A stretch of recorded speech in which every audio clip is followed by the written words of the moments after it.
Greetings, thank you for tuning in to Shelby Artist YouTube channel. It's great to have you here and I hope that you're doing well. It's very windy right now again, even though the weather is slowly warming up. The spring equinox 2024 is in about 4 days from the time I'm filming this video. Okay.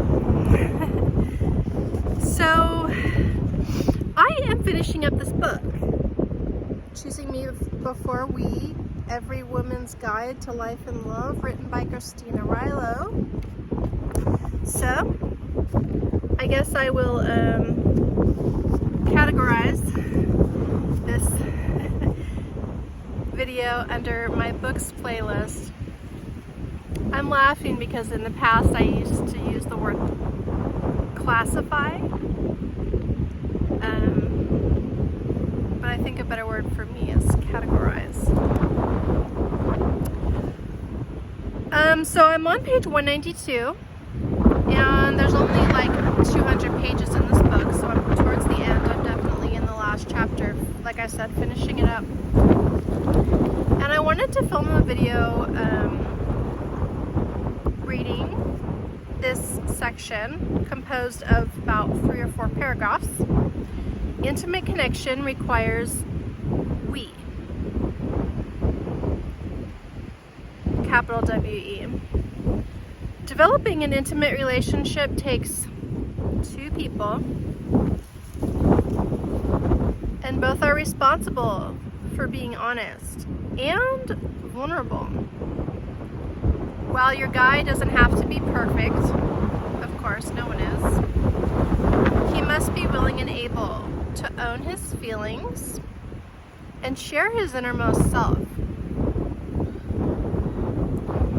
No amount of prodding, harping, or threatening will get your guy to open up if he doesn't have the ability to be vulnerable, the courage to step through his fears, or the maturity to have an honest and open dialogue. And if he can't or won't have this dialogue, you owe it to yourself to say, no, I won't settle for a mediocre connection or the business contract. I want more. Many of us fall into the trap of taking stereotypes about men and women as the absolute truth. This is the part that really triggered me to share this. Many of us fall into the trap of taking stereotypes about men and women as absolute truth. This is black and white thinking that I was talking about in previous video. This is especially true for the adage that says men don't talk and women talk too much. Men sulk off to their cave while women tirelessly try to pull them out. Our thoughts create our reality, and when we buy into this bunk, we end up attracting a caveman for a partner and settling for the grunts. That was cute. See, that's an example of her cute, enjoyable writing. When you read her books, it keeps it enjoyable.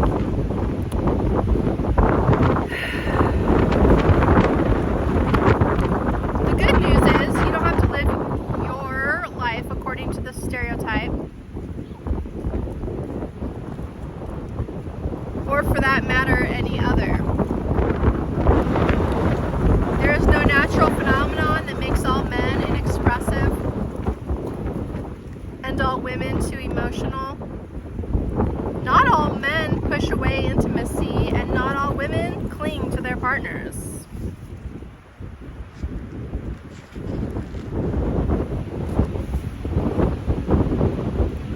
In truth, both men and women want connection and intimacy.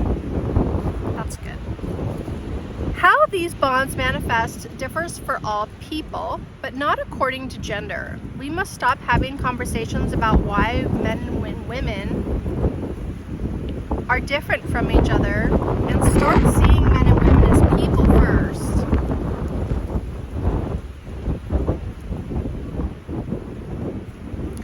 We're different because we are all individual and unique.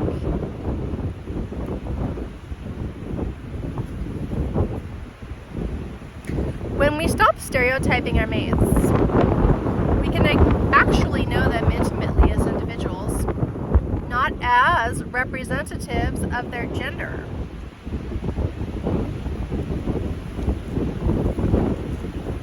In my marriage, Noah is the one who won't let the conversation shut down, and I'm the one with the instinct to run off to my cave. Against stereotype, he has the tenderness and patience to draw me out. But I didn't marry a stereotype.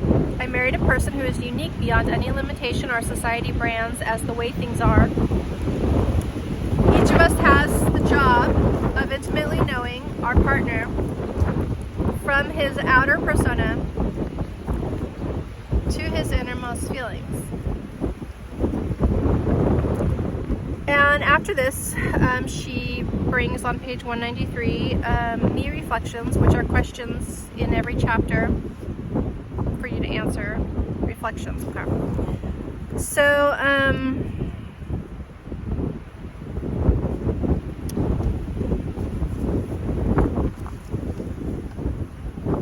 the title of this video is Intimate Connection. Intimately connecting, whatever. So,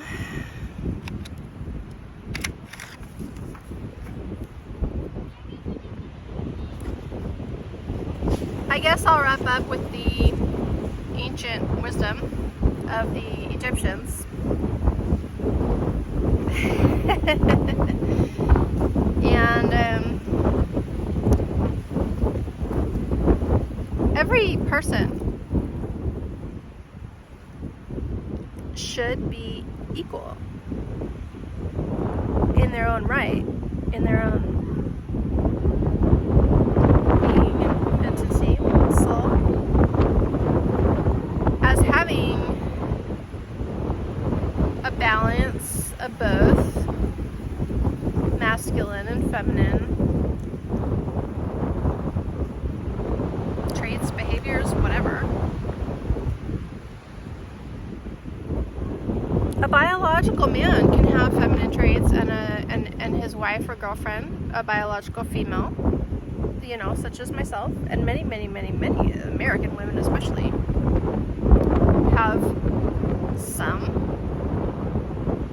masculine traits. For example, one of the me reflection questions was, what do you do when you have an argument or a confrontation or a difficult conversation or whatever? Like, what is your instinct? How do you cope? Whatever. And my answer was, I retreat. I go into my cave. I need to step back and I need to take some time alone to think and gather my energy and my thoughts and reflect in a more objective rather than subjective mindset. And so I pull away is really what I do. And that actually, according to the famous Men Are From Mars, Women Are From Venus book, what men do. That's a masculine trait, pulling away. And the feminine trait is to go towards and try to, you know, prod them and get them to open up and come back out. But as Christina Rilo shared, you know,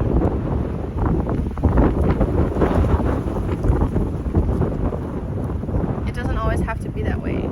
There's, you know, and don't criticize your partner in life. Rather than doing that and only talking to them about how they fall short of your stereotypical expectations, how they should be, etc.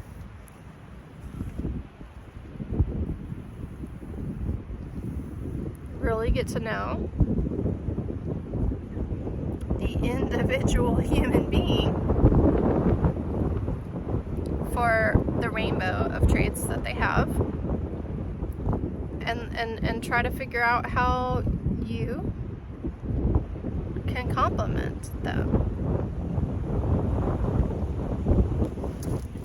So I'm really happy that I'm finishing this book. I've been reading it for like months, long time, 4 months maybe. I am going to give it away with a huge heavy bag of clothes I'm giving away to the Goodwill, because previous video I made here was wardrobe, and it was only a small segment of my wardrobe, not even like maybe 50%, I guess you could say, in that video.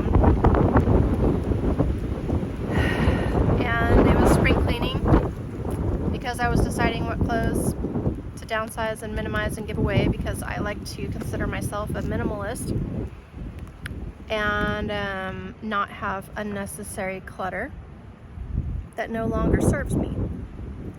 So when I'm done with it, I give it away for free to someone who can also enjoy it. All right, wrapping up now. Peace out.